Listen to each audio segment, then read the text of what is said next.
Primeiro, eu amo pessoas, né? Eu amo trabalhar com pessoas, eu amo conectar pessoas, tu falou bem, de pensar estrategicamente fora da caixa, assim, né? Essas ideias, eu acho que sempre muito bacana a gente fazer o diferente.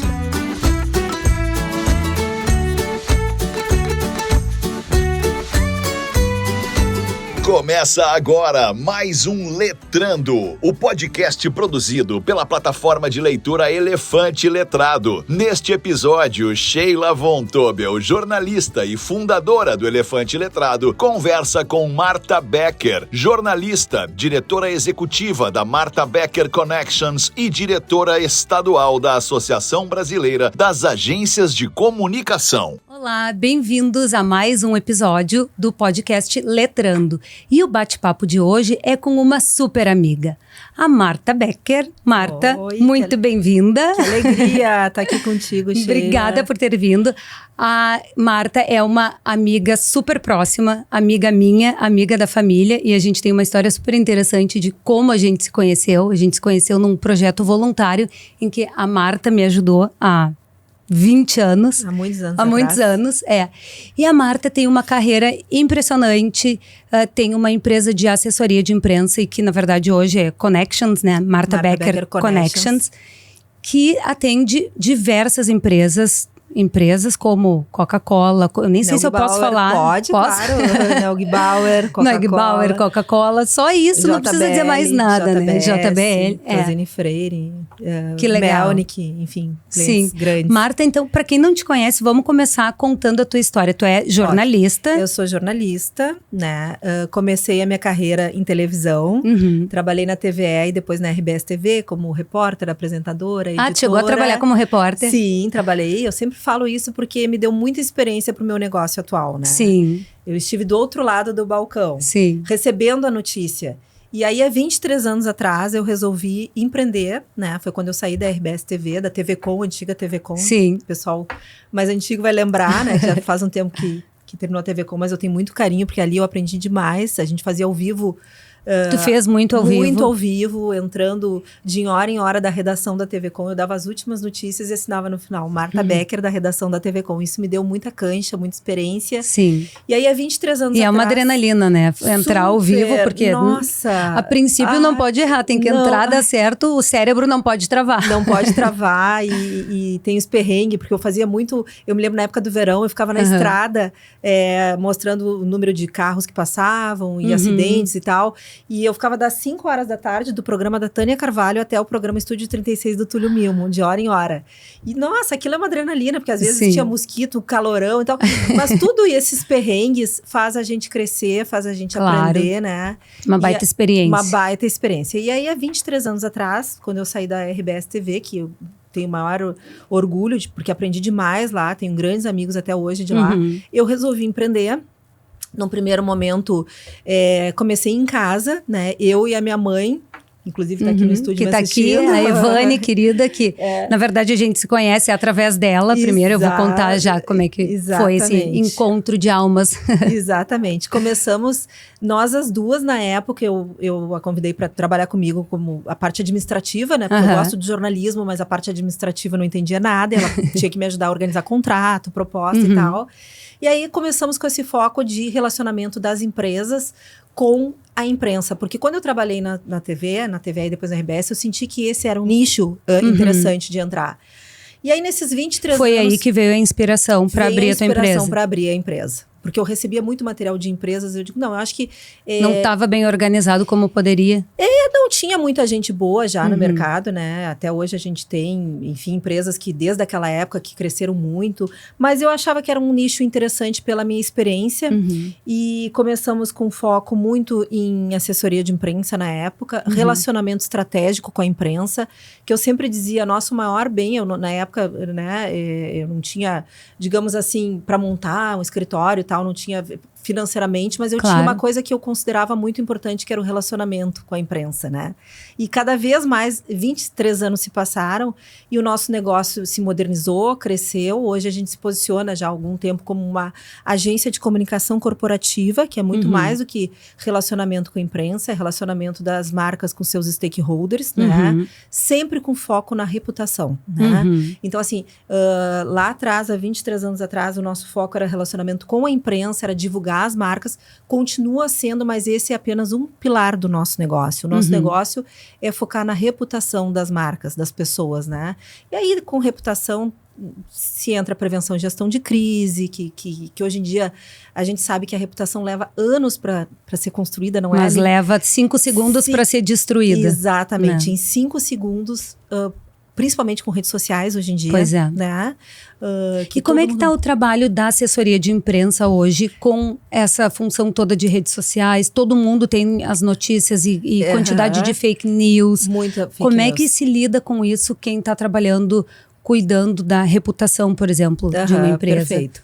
A gente tem um núcleo focado mais em redes sociais, né? Com foco em monitoramento, porque não tem como estar fora, não tem como a gente sabe que muitas crises de imagem atualmente começam nas redes sociais.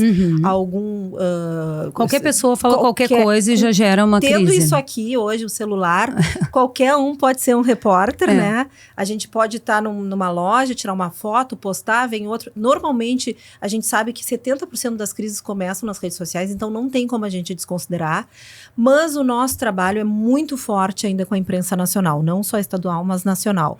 Porque essa imprensa tem uma credibilidade que muitas vezes a rede social não tem. E a gente sabe que existe fake news em redes sociais, né? Existem muitas notícias bacanas, mas existem. Então, a gente continua investindo muito no trabalho de relacionamento das lideranças dentro das organizações com os veículos de comunicação nacionalmente falando, né? E até a gente tem clientes que a gente trabalha para fora do país também, internacionalmente. Ah, é? Que legal. E muito focando nessa questão do relacionamento, né? Não só na hora da crise, mas também na hora de uma divulgação bacana. Mas a gente também não desconsidera, por exemplo, assim, a gente tem muitos clientes, né, que a gente trabalha influenciadores também. Porque também a gente sabe que... eu mesmo sempre digo que na pandemia eu nunca consumi tanto, porque tu acaba vendo uma influenciadora bacana, seja da área de nutrição, seja da área fitness, seja da área de moda, tu olha ali no Instagram, que bacana esse produto, que bacana esse alimento, vou comprar, vou usar. Então, a gente é um combo, digamos assim, de trabalho estratégico, com muita estratégia, muito planejamento, sempre focando na reputação das marcas. Na reputação das marcas. Tu falou de influenciadores e eu tenho percebido de algumas marcas um desaceleramento de usar influenciadores grandes, gigantes, 1 milhão de seguidores, 2 milhões de seguidores, e voltando para uma coisa menor, para nichos menores. Tu tem percebido isso? Tem alguns clientes que preferem assim, porque primeiro que os influenciadores maiores, né, são valores altos também, a gente sabe, né, vai um nome grande aí, não vou citar, mas tem umas que a gente conhece, que a gente segue. E segundo, porque às vezes, dependendo do produto ou do serviço, ele tem que ser mais localizado mesmo. Sim, não adianta um tiro de canhão. Não adianta um tiro de canhão, um gasto enorme, se de repente... E é bacana esse nosso trabalho de comunicação, de relacionamento estratégico, de reputação, porque nem sempre o influenciador vai ser aquele cara que vai ter mais seguidores. Às vezes ele talvez nem esteja no Instagram, não esteja no... Mas ele é uma pessoa influente na sua área, no seu mercado. Então, quando a gente fala influenciador, nem sempre é a blogueira, nem sempre está nas redes sociais. Sim. Ele pode ser até um presidente de uma entidade importante para aquele produto, para aquele serviço. É alguém que possa influenciar alguém que vai ser aquela empresa. Exatamente. Esteja desejando. Entre aspas, o advogado, vai ser o cara que vai falar bem da marca, que até numa hora de uma crise que ninguém está, né, todo mundo está sujeito hoje em dia, ele vai defender a marca. Então, essas pessoas se fazem um trabalho bem de pesquisa estratégico para atingi-las. E qual é a parte do teu trabalho que tu mais gosta?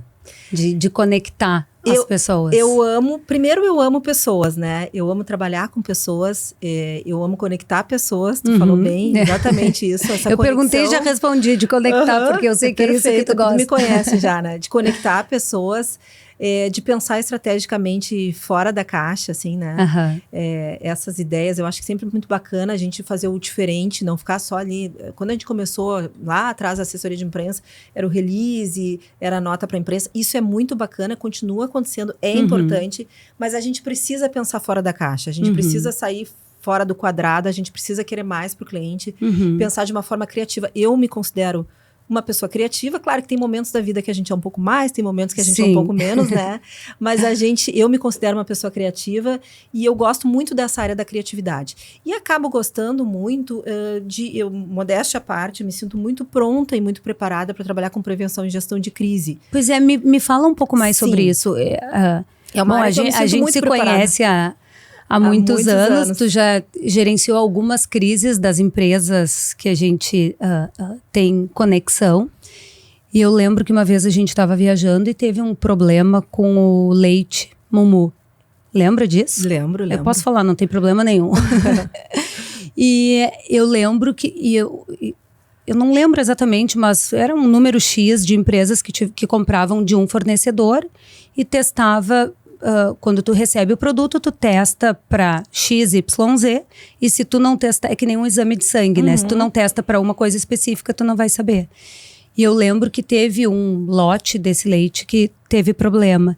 Como é que vocês gerenciaram isso? Como é que vocês cuidaram disso enquanto as pessoas responsáveis por ajudar a empresa? O que eu vou falar no geral? Se tu puder falar, né? Sim, se tu quiser também. Sim, vou falar no geral, não desse caso, mas normalmente como é que se faz no trabalho de prevenção de crise? Primeira coisa, é muito importante, e que bom, te agradeço a oportunidade da gente estar falando sobre isso, que todas as empresas, né, principalmente as de médio e grande porte, tenham um trabalho de prevenção de crise de imagem. Né? Isso aí é que nem seguro de carro, é que nem fazer check-up, a gente espera que não aconteça com ninguém, mas a gente precisa fazer a prevenção. Né? O que é a prevenção da crise? A prevenção da crise é a gente ter um comitê de crise. Eu falo, mas assim, por incrível que pareça, tem muita empresa que não tem. O que é o comitê de crise? O comitê de crise é um grupo que vai ser normalmente o CEO, a liderança maior da empresa, o jurídico, o marketing e a assessoria de imprensa. Normalmente é assim, né? Pode ter RH ou não, mas normalmente jurídico, marketing, assessoria e diretoria. Este grupo precisa ter, é o grupo de apagar incêndio. Deu uma crise, saiu na rede social, a imprensa está procurando, esse grupo precisa se conectar por WhatsApp, por uma reunião, para tomar decisões rápidas. Porque é muito ruim na hora da crise a gente não ter agilidade. A gente vê, é fundamental, então, a agilidade. Fundamental a agilidade. A gente vê, às vezes, crises que a empresa demora a se comunicar, demora a se posicionar e a crise só cresce. Ou então a empresa não quer falar com a imprensa, bate a porta, como a gente diz, entre aspas, na porta no rosto, na cara da imprensa. Isso é muito ruim. Tem que ter um posicionamento. Outra coisa importantíssimo, né? Manual de crise. O que é esse manual de crise? Esse manual de crise, a gente acabou de entregar um para um cliente, é um livrinho, né, muito objetivo, onde a gente lista, faz um trabalho de imersão dentro da empresa e lista todas as possíveis crises que possa acontecer. Óbvio, abre parênteses, que às vezes acontecem crises, ninguém imaginou uma pandemia, né? Sim. Ninguém imaginou uma pandemia. Mas mais ou menos dentro do negócio do cliente, o que poderia acontecer de ruim? Desde demissão, desde produto com problema, reclamação trabalhista, greve, enfim, cada cliente é um universo diferente. E qual seria o passo a passo neste momento desta crise que a gente teria que fazer esse comitê de crise e até um posicionamento? Então, é um trabalho muito bacana de prevenção, esse de prevenção, porque a gente, quando tem esse trabalho, como está todo mundo sujeito à crise, a empresa que tem essa preparação sofre menos, né? Sim, tem mais agilidade de resposta. Mais agilidade de resposta, já tem o passo a passo do que fazer na hora da crise, já tem as pessoas que seriam possíveis porta-vozes, se bem que normalmente a gente trabalha mais com posicionamento, né? Dificilmente a gente põe porta-voz. E quanto tempo mais ou menos dura uma crise? Depende. Tem crises que demoram... A própria pandemia não deixou de ser uma crise, né? Não deixou de ser uma crise. Mas tem crises que são muito rápidas. Tu vê, agora há pouco tempo a gente teve uma crise, eu posso falar que foi pública, né? Que foi a questão do show da Taylor, que uma menina acabou morrendo, né? Ali foi uma crise forte, se a gente for pensar. Teve a crise das vinícolas, né? Que foi mais longe, foi mais longa. Então, depende. O que é importante, independente da crise, seja A, B ou C, é o monitoramento, para te saber o que estão falando de ti. O monitoramento. E o teu posicionamento posicionamento perante... O teu posicionamento, o comitê de crise, e se tu tiver um manual, ótimo, né? Se tu não tiver, mas com rapidez, monitoramento e posicionar. Posicionar, porque a empresa que não se posiciona, ela deixa de falar, necessariamente não precisa botar um porta-voz, mas trabalhar com posicionamento com uma agência que saiba fazer isso. Entendi. Né? Mais ou menos isso. Uma dúvida, como é que vocês orientam empresas que, por exemplo, patrocinam um programa X? E esse programa, sei lá, o apresentador falou alguma infelicidade, algo que talvez ele nem pense ou realmente pense, enfim, e... Hoje, todo mundo julga tudo. E é isso, com telefone, com redes sociais, todo mundo julga tudo. Então, como é que vocês orientam para a empresa? Para de patrocinar esse programa ou não para? Vai ser injusto? Não vai ser injusto? Ótimo. Porque Sheila, tu sabes que eu criei uma frase que modéstia à parte, eu gostei muito. E eu acho que isso serve muito para crise. E eu até postei no meu Instagram, se tu for lá, tu vai ver. Fala o teu Instagram pra gente colocar aqui. Tá. É Marta com TH, o meu pessoal é Marta B. Becker, né? E o da agência. O teu é aberto ou fechado? Tem Instagram? É aberto. Ah, tá. Então a gente pode falar. E o da agência é Marta Becker Connections, né? Mas assim, ó, eu acho que tem uma frase que assim, ó, a minha experiência que eu tenho muito de crise, eu acho que essa frase é bem interessante. Que o seu ego não mate a sua empatia. Ou seja, te respondendo a tua pergunta, é muito importante, na hora da crise, a gente sempre pensar com a cabeça de quem vai ouvir. Né? Isso aqui que eu tô escrevendo, quem vai ouvir? Seja o cara que tá lá vendo a televisão, seja o cara que tá lá lendo o jornal, como é que vai cair? Vai ter alguma coisa que vai bater de frente com ele, que não vai ser legal? Sinal amarelo, né? Sinal amarelo. O problema é que hoje tudo tá assim, né? Tudo tá assim.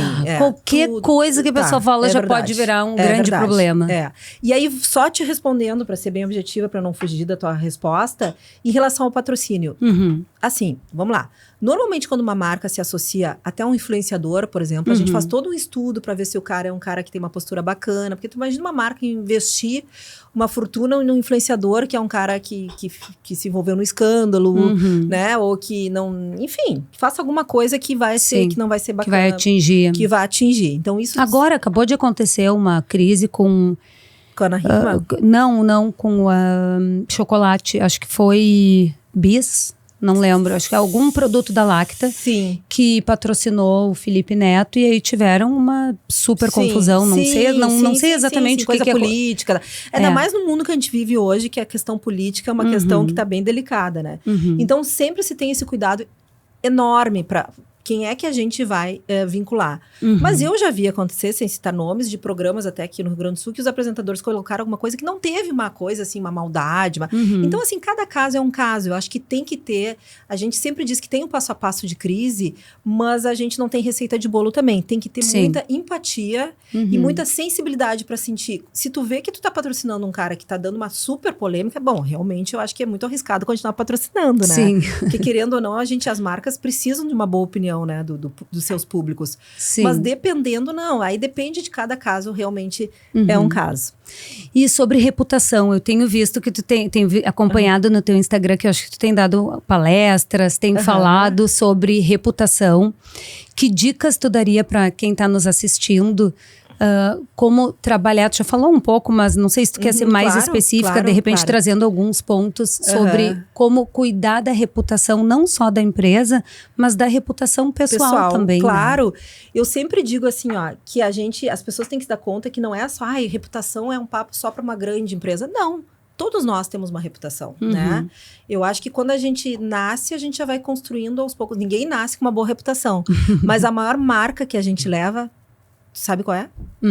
O nosso nome, né? O teu nome é uma marca, né? O meu verdade. nome é uma marca, a gente leva o nome da gente. Então, por isso, a gente tem que ter um cuidado muito especial, né? Sim. Com a nossa marca, com o nosso nome. E eu até comento sempre, eu acho que deveria ser não só em casa, a gente deveria trabalhar isso com os filhos, né? Nós que temos filhos, adolescentes e tal, crianças, mas as escolas deveriam trazer muito isso, né? Eu sempre comento até lá em casa com meu filho, com o João Paulo, que é o mais velho, eu digo, se tu tiver uma boa reputação na escola e um dia faltar um trabalho, trabalho, tu vai ter credibilidade com o professor. Se tu tiver uma reputação, esse guri não trabalha, não estuda, é malandro. É então, aquela história do não basta ser, tem que parecer. Tem que parecer. Então, exatamente isso. Mas também não basta só parecer, tem que ser. Sim, sim. São as duas coisas. E a gente que trabalha com reputação, a gente vê exatamente isso. E tu falasse tudo, tem que ser e tem que parecer. Então, para construir uma boa reputação, a primeira coisa é trabalhar bem, é ser uma pessoa honesta, ser uma pessoa séria, fazer um bom trabalho. Não adianta se marketear e não ter um bom produto ou não ter um bom trabalho.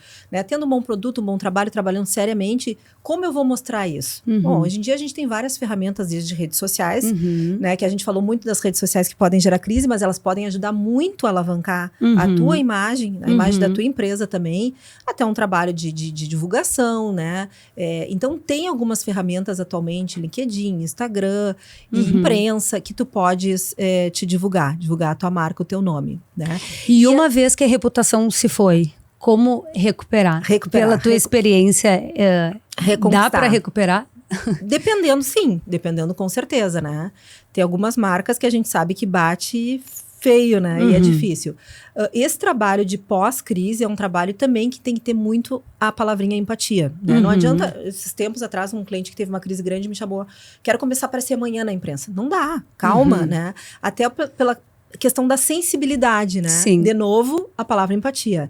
Tu passou por uma crise, teve um ruído aí, teve a opinião pública falando mal de ti. Como é que no outro dia tu já vai estar aparecendo horrores? Então tem que ser um trabalho com muito planejamento e aos poucos estratégico e planejado e começando a fazer, e de alguma forma, e tentar buscar alguma coisa que vá recuperar a tua imagem através de um trabalho bacana também, que não foque só no teu business, que tenha um trabalho de responsabilidade social, ambiental, tem que ter esse olhar também para o terceiro setor, né? Sim, trazendo um pouco para isso, eu quero contar como a gente se conheceu. Eu perdi um amigo há 20 anos, 21, 22 anos talvez, e a gente decidiu fundar um instituto no nome dele, Instituto San Martín. E aí eu tava com a tia Yara, com a mãe dele, preparando as coisas do lançamento do instituto, e fui no shopping, que na época a gente fazia para ir fazer cópias, de imprimir, fazer Praia cópia no Praia de Belas. Fui lá imprimir as coisas pro instituto, e na fila na minha frente, ou do meu lado, não lembro, tava tua mãe, a Evane, com um jornal, com a 0 Hora na mão, com uma foto tua linda, maravilhosa, como tu sempre foi. Ai, querida, obrigada. E aí ela ia fazer uma cópia, não sei o que ela ia fazer com o jornal, né? Coisa de mãe. E eu falei, eu acho essa mulher tão linda, eu acho ela tão maravilhosa. Te elogiando pra tua mãe, não sabia que era tua mãe. E aí a gente começou a conversar, e aí eu contei pra ela o que eu tava fazendo lá naquela fila, que a gente ia lançar o Instituto San Martín e tal, do meu amigo que enfim, tinha falecido. E daí ela falou, a gente tem uma assessoria de imprensa, então foi logo que vocês estavam começando. Sim. Que ano vocês começaram em 2000? 2000. Isso 2000. Eu acho que foi 2001 ou 2002. Sim, eu me lembro direitinho, quando foi linda também lá no escritório, eu me lembro como se fosse hoje, parecia uma Barbie. E aí eu contei pra tua mãe o que a gente estava fazendo, e daí ela falou, se vocês quiserem ajuda, a gente se disponibiliza a ajudar vocês. Foi muito especial. E foi muito legal, porque ela me deu o telefone, eu liguei, vocês de fato nos receberam lá, a gente não se conhecia, e vocês nos ajudaram a divulgar o Instituto, conseguiram, nem lembro na época, mas foi televisão, foi jornal. Então, assim, uma ajuda que apareceu numa fila de um xerox na época. Que legal. Né? Eu acredito que as pessoas... E até hoje vocês nos ajudam. Mas eu acho que nada é por acaso. Não é à toa que até hoje a gente mantém esse carinho, né, uma pela outra, pelas famílias. E não tinha interesse nenhum, vamos deixar bem claro. Nenhum, zero. E eu acho que aí a grande afinidade, né? Por isso que a gente tem um carinho, uma amizade tão longa de tanto tempo. Eu acho que desde eu te conheço, tu era muito novinha, né? E eu me lembro quando tu chegou lá, linda também, parecia uma Barbie. E todo mundo comentou depois de sair do escritório, nossa, que menina bonita. E já com um super coração, querendo ajudar, era tão jovem. Eu tinha 17 anos. Imagina. 17 anos e já com todo esse trabalho, essa liderança que a gente sabe que tu tem até hoje. Né? Marta, e me conta o relacionamento com a imprensa. Aqui no Elefante Letrado, a gente já teve uma experiência com vocês de marcarem com alguns jornalistas e vocês nos acompanharam para apresentar o Elefante Letrado. Para quem está começando nessa área, o que tu tem para contar sobre isso, sobre essa experiência mais olho no olho com os jornalistas? Ou então isso não faz tanta diferença, mandar o release é suficiente? O que tu tem para ensinar para quem está navegando nesse momento? Mandar o release, mandar notícia faz parte do dia a dia de uma agência, né? Então isso vai continuar acontecendo. Mas eu, particularmente, sempre gostei muito do relacionamento, da gente fazer. Por mais que a gente tenha a tecnologia aí nos ajudando, o olho no olho na hora de um bate-papo de um jornalista com uma fonte faz toda a diferença. Muitas vezes até nem rende uma entrevista. Muitas vezes a gente faz muito em São Paulo isso com alguns clientes. Muitas vezes é um bate-papo como com vocês, né? Que eu adoro trabalhar. Rendeu Veja, rendeu Folha. Né? Porque nada melhor que a própria liderança da empresa que, olha, tu fala do elefante, a gente se encanta com o elefante. Vender, falar com o olho, brilho no olho, conversar, explicar, contar um pouco. O papel, o e-mail não substitui, né? Sim. Então a gente gosta. Não traz a emoção que a pessoa pode trazer. Não traz a emoção, exatamente essa palavra. Então eu particularmente, estrategicamente, claro que a gente não pode fazer isso toda semana com todos os clientes, porque os veículos também têm uma agenda puxada. Sim. Mas eu particularmente gosto muito de fazer essa conexão, por isso que o nosso nome começou lá atrás, como Marta Becker, assessoria de imprensa, depois assessoria de comunicação, e há uns anos atrás a gente botou para connections, de conexões mesmo, porque o nosso negócio é conectar. E também tem uma coisa, em crise, quando a gente fala em crise, que também entra no guarda-chuva de reputação, porque uma crise mal administrada pode destruir a reputação de uma marca, de uma pessoa, de um profissional. Quantos médicos, advogados, a gente já viu, né, que tem problema nessa área.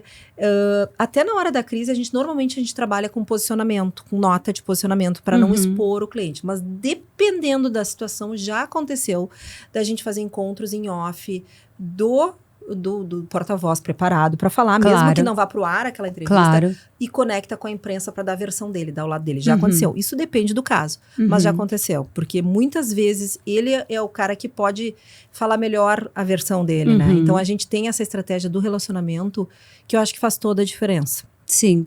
E como é que é para vocês, enquanto empresa gaúcha, entrar em São Paulo, Rio de Janeiro, Minas, enfim, nos outros estados? Tu sabes que a gente sempre investiu muito nesse relacionamento com a imprensa, com a imprensa, principalmente São Paulo, né? Principalmente São Paulo, porque querendo ou não, a gente sabe que São Paulo é onde estão os grandes veículos acabam tendo. Mas a gente tem cliente com fábrica na Bahia, por exemplo, que a gente também faz isso. Então, periodicamente tem alguém da agência visitando as redações. Eu vou bastante a São Paulo, mas visitando as redações, não só eu, nós temos 20 pessoas lá na agência, então tem os coordenadores que estão comigo há muitos anos, né? A gente investe muito nessa área. Depois da pandemia, acabou nos facilitando, porque o pessoal ficou mais acostumado com a questão do online, né? Claro, hoje nós estamos todo mundo trabalhando na agência, dentro da agência, obviamente, mas as agências de São Paulo, tem muitas que o pessoal continua em home office, por incrível que pareça, né? É diferente, mas acontece, porque São Paulo é tudo muito longe. Então, uma redação recebendo um material nosso, uma sugestão de pauta nossa, uma sugestão de relacionamento, de reunião nossa, ou de São Paulo, que a pessoa não vai na redação, acaba ficando meio igual. Então para nós, graças a Deus, a gente consegue entrar bem, assim. Bem. E como é que funciona, por exemplo, se tu vai mandar, até para quem não sabe, não tem experiência e não sabe como funciona para sair, por exemplo, uma matéria no jornal, como é que funciona, por exemplo, se a gente quer uma matéria na Folha de São Paulo? Vocês mandam para um jornalista específico, ou manda para 5 jornalistas? Não pode? Não. Qual é a regra para isso? Eu sempre digo que nosso trabalho é um joguinho de xadrez, né? É um joguinho de xadrez. Então, assim, tem que ter estratégia, né? É muito estratégico. Primeiro, tem que entender bem qual é o público da marca, né?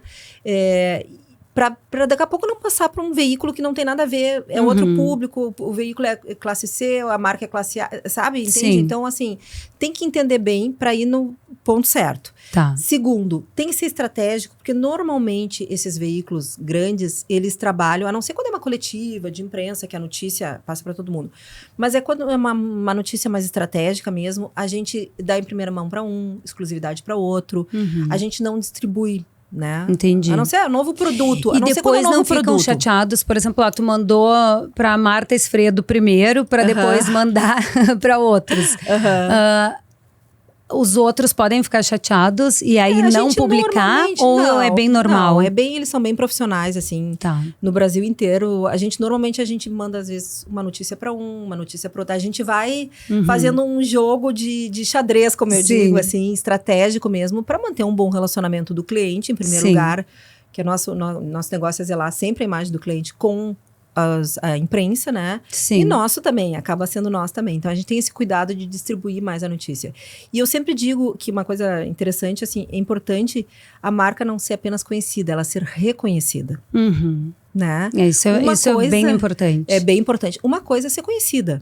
Outra coisa é ser reconhecida. São coisas diferentes. A reputação está muito ligada a ser reconhecida, né? A reconhecida é até uma criança que, enfim, pequena, de dizer, não, ter um afeto.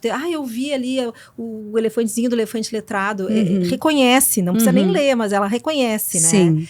E conhecida, hoje em dia, qualquer um pode ser famoso, não é isso, né? O nosso negócio não é, né? O nosso negócio é reputação. Sim, é ter fundamento. É ter fundamento, né? Boa. É ter fundamento, né? É ter um bom produto, um bom serviço, mostrar isso e que as pessoas tenham um carinho maior pela marca, né? Que a gente consiga fazer junto com o cliente, obviamente, a gente normalmente trabalha muito em parceria com os marketings, que as pessoas tenham uma coisa diferente essa marca, né? A própria Neugbauer, as pessoas têm um carinho especial, né? Sim. Um carinho especial. É uma e que marca tá cada vez melhor. Cada vez melhor e nossa, eu vejo os próprios jornalistas, tem uma relação de carinho. Exatamente, uma relação de sinergia, de carinho. Isso é muito bacana, né? Sim. É reconhecida, não é apenas conhecida. É isso aí. Bom, a gente tá chegando no nosso tempo, eu teria mais... Eu nem olhei para as minhas perguntas aqui, porque eu tinha feito 20 perguntas para a gente conversar, acabei não olhando para nenhuma. Então, a gente pode, de repente, marcar uma nova data, um novo podcast. Eu já tinha te ouvido, vários, e... além de tantas qualidades que tu tens, o que a mãe falou agora há pouco, eu concordo. Tu é uma baita entrevistadora, muito bom. Deixa a gente muito à vontade, tá? Super mas com parabéns. Pessoas assim que falam bem, que se expressam maravilhosamente bem ainda, que são lindas, que eu posso ficar aqui olhando e babando, é mais fácil ainda. Adorei, igualmente, adorei. Obrigada. Muito obrigada pela oportunidade. E para quem está nos assistindo e quiser e precisa de uma assessoria de imprensa, eles podem entrar em contato com vocês através do site, Instagram. Instagram, exatamente. Instagram, repetindo, que é Marta com TH. Marta com TH Becker Connections. De conexões. É isso aí. Isso aí, muito obrigada. Obrigada, Adorei. Marta. E para você que nos assistiu, se puder curtir, comentar, compartilhar, a gente agradece. Até a próxima. Este foi mais um Letrando, o podcast do Elefante Letrado, com a apresentação de Sheila Von Tobel.